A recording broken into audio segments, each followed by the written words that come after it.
Hindi nga kinaya mga idol ng Golden State Warriors ang lakas ng best team ng Eastern Conference na Boston Celtics matapos silang matalo at matambakan ng 52 points sa kanilang game sa score na 140-88. Hindi man lang nga nila napigilan ang napakainit na shooting ng halos lahat ng mga malalaro ng Celtics sa pangunguna ni Jaylen Brown na merong 29 points at si Jason Tatum 27 points. At ang mahirap pa nga po dito, hindi man lang nakapalag dito ang kanilang mga players matapos magtala lamang si Stephen Curry ng 4 points at si Klay Thompson naman ng 6 points. Kaya dahil nga po sa kanilang pagkatalo, bumagsak na muli sa 32-28 losses ang kanilang kasalukuyang record sa West. At sa pagtatapos nga ng kanilang laban sa Boston, binulgar nga po ni Draymond Green sa kanyang post-game interview na sa una pa lang napagkasundoan na ng kanilang team na pababayaan nila si Jaylen Brown na tumira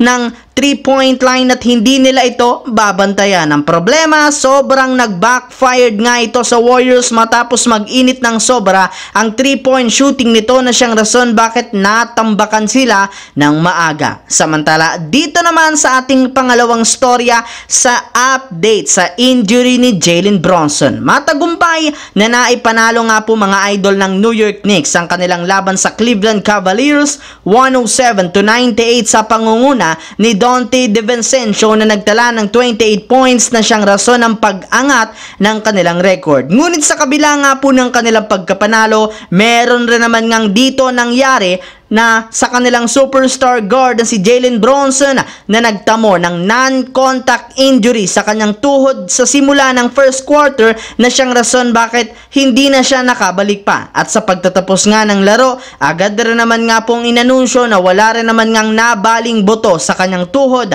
base sa ginawang pagsusuri sa kanya. Ngunit hindi rin naman nga biro ang tinatamo nitong injury, gayong as of now inaasahang out ito indefinitely sa kanilang team, meaning hindi nga nila alam kung kailan pa siya makakabalik at makakapaglaro muli pa nga ba ito ngayong season. Kaya isa nga itong napakalaking dagok sa kanila, lalo pat nakikipag-agawan pa rin naman sila ng pwesto sa Eastern Conference. Habang dito naman tayo sa ating huling storya, sa balitang tinawag nga po ni D'Angelo Russell na palpak ang game plan ni Coach Darvin Ham sa pagbangko sa kanya nito sa fourth quarter ng kanilang game.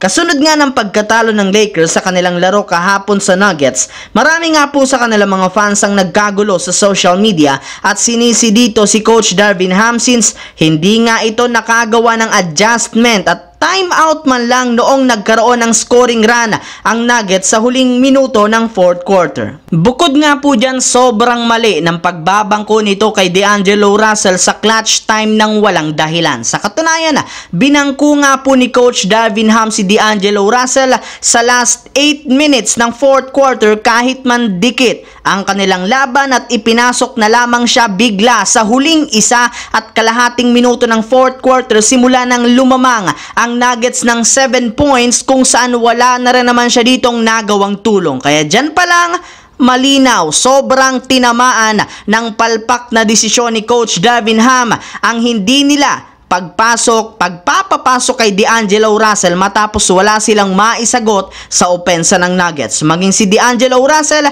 hindi natuwa sa ginawa sa kanya ni Coach Darvin Ham, gayong kahit man hindi ganun kahigpit ang kanyang depensa, makakatulong pa rin naman ito na masabayan ang opensa ng Nuggets sa huling minuto. Kaya hindi na nakapagtataka kung bakit sari-saring pambabatikos ngayon ang natatanggap ni Coach Darvin Ham.